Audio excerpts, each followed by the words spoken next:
Is the brick and mortar business dead in this online world? Want to know the answer to that question and more? Let us tell you more. Hello, my name is Tim Philbrick from Business Dynamix Solutions, and let me tell you a little bit about brick and mortar business. What inspired me to have this conversation with you today was an article I read in Gulf Shore Life magazine that said that the Washington Prime Group, they own about 102 shopping centers around the United States. I was particularly more interested in the Edison Town Center in Fort Myers and the Port Charlotte Town Center here locally in Southwest Florida. They had filed for bankruptcy, and they had cited, among other things, of course, COVID-19 sales and also a change in the buyer's process, and people are no longer going to malls.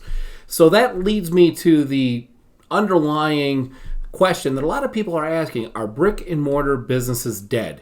In an online world, when you've got easy ordering and easy delivery, especially with Amazon being king, is brick and mortar dead? And the answer is absolutely not. Brick and mortar is not dead. It is changing, it is evolving, and it is getting stronger day by day by day.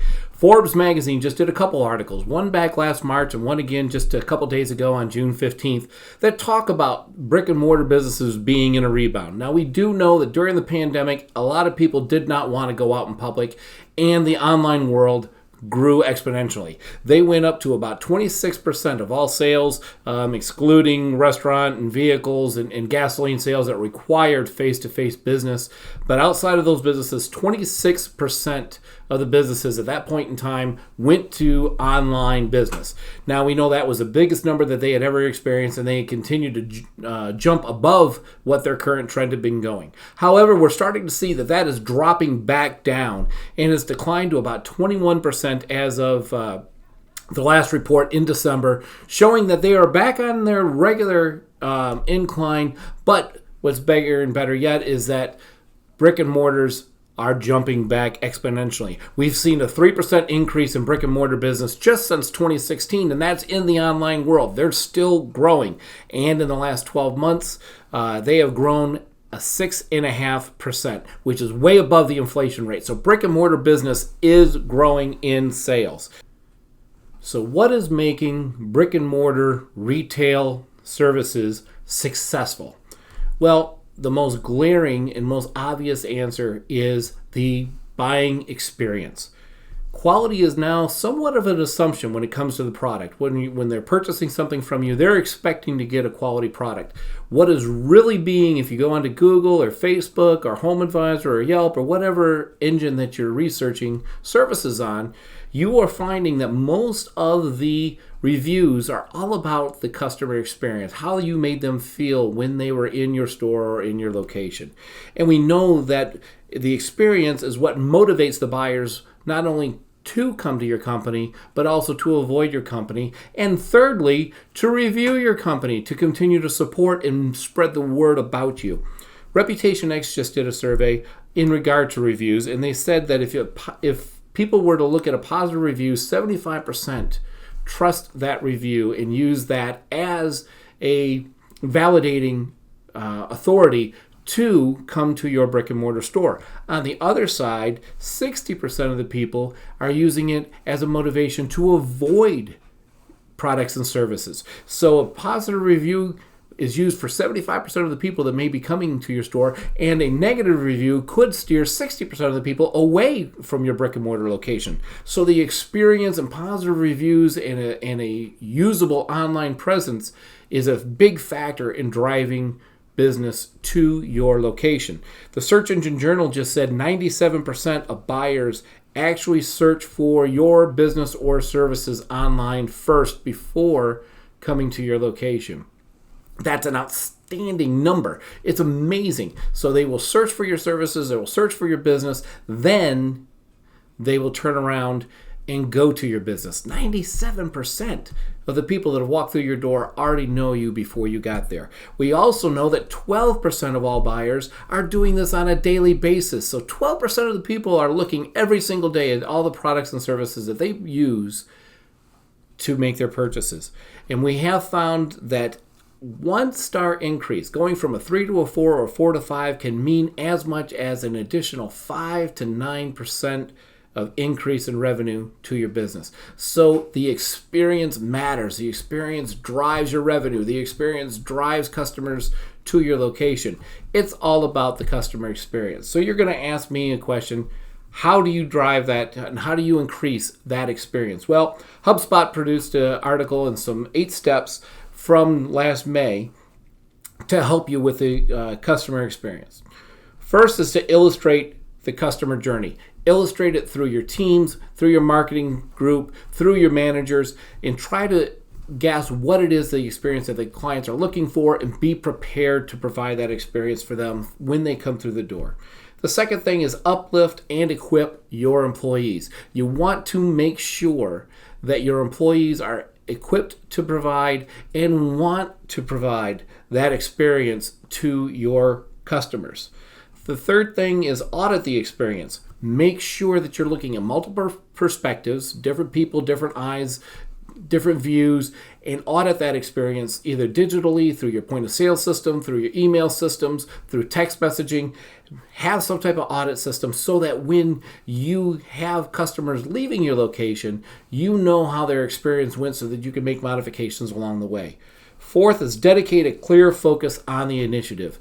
Everybody in your team should know that the experience to a positive customer experience is what you are looking to provide. Fifth is to personalize your interactions. Get personal. You want to make sure that you're asking what brought them there. How did they find you? What is it that brought them to your location that they enjoyed so that they can make sure and continue to repeat that, whether it be through reviews, your website, some of your social media, whatever it might be that drove them into your business. Find out what it was so that you continue to repeat that and make sure that they're doing that. And also make sure you ask for their first name. Ask what their children's names are. If it's a pet store, ask what the dog's name is when they bring the dog in. Personalize the experience so that they make sure that they understand that they are more than just a purchasing agent, that they are a human being, a person that comes in, and that you value their opinion. Speaking of value opinion, number 6, share the customer experience data with your team. Let them know when the customer experience is improving, and also let them know when there's time for improvements. Sharing that data with them, make sure that everybody is on the same page of making sure that the goal is to provide the ultimate customer experience. 7th thing, learn the churn. What does that mean? The churn is new business in, customers out. All right, so if you have new customers are coming in, find out what's driving them to come to your business, find out why they got there, how they got there, so that's repeatable. We talked a little bit about that in auditing the experience, but also learn the churn of clients that have left you in the past. Ask them, what did we do that caused you to lose your business? They may tell you, and if they do, listen to it so that experience is not repeated in the future. And finally, number 8 is to make the website easy to use. If your website's easy to use, they Google you, they come to the website, everything's easy to use, they have confidence in you as a brick and mortar location, and they have a lot of confidence in going to you as a business. So let me share with you an example of great customer experience. I want to tell you the story about Ruth Wright. Ruth Wright was affectionately known by some as Short Grandma. She worked at Williams Gun Company in Davison, Michigan. She was hired to be a cashier at a skeet range. People come in, they give her money, they shoot skeet with their rifles outdoors in the spring, summer, and fall up in Michigan, and they go home. That was her job, was to be a cashier. But she transformed that one position, that everyday task, into an experience. She would greet everybody with a smile, how you doing? Ask them their names and everything, but then she took it a step further. She would bring in coffee and donuts. So people would come in, they would give her money, the coffee, donuts. She would gather with them. She would talk to them a little bit, make it a little bit of an experience before they went and shot their skeet. Then she took it another step further. People started bringing their kids, so she noticed that there was an opportunity there. So then she would also take the further steps where she would bring coloring books and toys so dads and moms could come in. They wanted to take a little time. They wanted to shoot a little skeet, but they had Junior with them. she would take the kids, she would color with them, she would talk with them, she would play with their toys with them, with their Legos or their little Tonka trucks or whatever it might be. For 20 years, Grandma Ruth did this for Williams Gun Company, and she transformed it into experience where people would come and it would be like going to visit Grandma. It became a visit home versus a skeet shooting. Hey, let's get in the car and go see Grandma Ruth. They go see Grandma Ruth, and Grandma Ruth was there, and she'd give them donuts and coffee, and the parents would go shoot their skeet, and the kids would sit there and talk to Grandma Ruth, and the parents would come back, and they'd spend more time talking to Ruth than they would actually performing skeet shooting. If they needed anything while they were out there, Grandma would go across the parking lot, grab them whatever they might need from the store, bring it back so they didn't have to go in, and she made it a full experience. They have people that were doing this for 20 years who had second generation people. There's one girl that started coming when she was 3 years old with her dad. Started shooting a little bit later in her life with her dad, who used to bring in her own kids, and she would introduce them to Grandma Ruth. Ruth Wright made the experience special, and that made the company thrive. For 20 years she did this, and she was able to make that personal connection with people. People came back, they wanted to come back, they needed to come back in some cases just to see Grandma Ruth, and that helps drive the brick and mortar business. She made it an absolute experience. So remember, brick and mortar will continue to be a strong presence in business. We already know that even today, it's still 80% of business going on right now. How do you make it stronger? You make the purchase an experience, utilize the digital to drive the customers to your location, and just like Ruth, have your team members focus on the customer experience. You do this, and your revenue will continue to grow each and every year. Again, my name is Tim Philbrick from Business Dynamix Solutions. If you need help with building your customer experience strategy or anything having to help build your business, please feel free to contact us at 239-262-1237 or visit us at businessconsultinghelp.com. Again, Tim Philbrick from Business Dynamix Solutions, and we look forward to helping build your bigger, better business.